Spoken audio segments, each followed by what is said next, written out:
अंग्रेज आ गए, अंग्रेजों से पहले फ्रांसीसी आए, उनसे पहले पुर्तगाली आए, पुर्तगालियों से पहले मुगल आए, उनसे पहले हूण आए, शक आए, सबने लूटा इस देश को।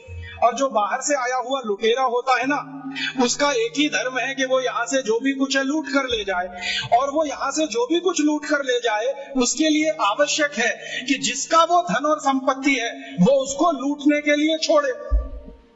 तो हमने शायद ये लूटने के लिए छोड़ा होगा और उन्होंने इसको लूट लिया होगा। हमने इसको लूटने के लिए क्यों छोड़ा होगा? कोई तो कारण होगा इसके पीछे। तो बहुत दिनों से सोचते सोचते मैं एक नतीजे पे पहुंचा हूं कि शायद एक कारण ये रहा हो कि हमने प्रकृति की दी गई इस संपदा को अपने पास इतनी अधिक मात्रा में उपलब्ध होने पर मान लिया कि हम तो सुरक्षित हैं।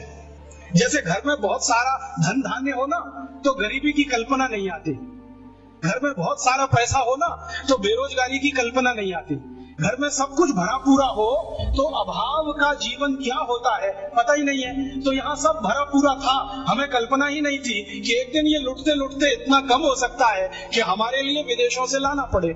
ये एक कारण रहा हो। ये कारण तो नहीं मैं मानता हूं कि हम कमजोर थे और विदेशी हमसे मजबूत थे इसलिए हमको वो परास्त कर गए युद्ध में और हम लुट गए। अगर हम कमजोर ही थे तो पृथ्वीराज चौहान कहां से आ गए, महाराणा प्रताप कहां से आ गए, शिवाजी महाराज कहां से आ गए, झांसी की रानी लक्ष्मीबाई कहां से आ गई? और पृथ्वीराज चौहान और राणा प्रताप में कोई तो यूनिक डीएनए रहा होगा, ऐसा तो नहीं है। कोई राजा अपने दुश्मन को बार बार हराए और हराने के बाद हर बार उसे माफ कर दे तो वो तो वीर नहीं महावीर होता। ये जेनेटिक मटेरियल तो भारत में ही दिखाई देता है, दुनिया में कहीं नहीं है। मैंने दुनिया के बहुत सारे राजाओं का इतिहास पढ़ा है, उन्होंने दुश्मन को हराया तो जान से मार डाला, छोड़ा नहीं उसको। हमारे यहाँ दुश्मनों को परास्त करते रहे और हर बार माफ करते रहे। गलती से एक बार दुश्मन ने परास्त कर दिया तो माफ नहीं किया क्योंकि उसके पास वो डीएनए नहीं था। माफ करने के लिए जो जिगर चाहिए ना, उसके लिए कुछ खास तरह का बॉडी कंस्ट्रक्शन होता है, कुछ खास तरह के एंजाइम्स होते होंगे, कुछ खास तरह के हार्मोन्स होते होंगे।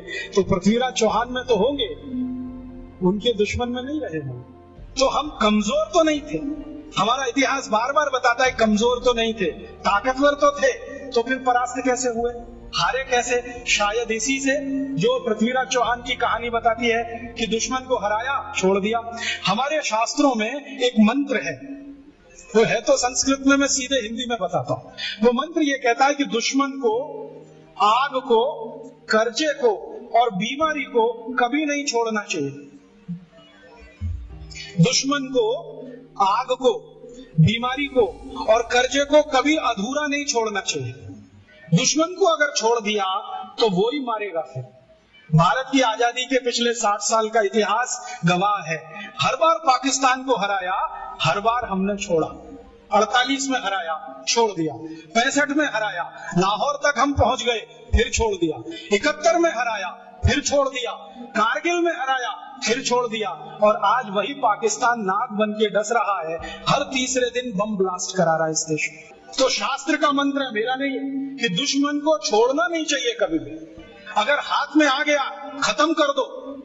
और शायद यही बात भगवत गीता में कृष्ण भी अर्जुन को समझा रहे, छोड़ो मत इनको। अगर जो तुमने छोड़ दिया तो ये विष बीज की तरह से फैलेंगे, पूरे देश में अधर्म की स्थापना कर देंगे। इसलिए कौरवों को छोड़ो मत, इनके अंतिम व्यक्ति तक संहार करो।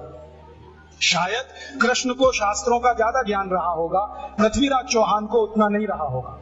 कृष्ण को ये जो ज्ञान था शास्त्रों का, उसी का अंतिम परिणाम था कि कौरवों में से कोई बचा नहीं। शायद पृथ्वीराज चौहान को ये ज्ञान किसी ने दिया होता तो मोहम्मद गौरी पहली बार में ही खत्म हो गया होता और भारत का इतिहास कुछ और ही होता।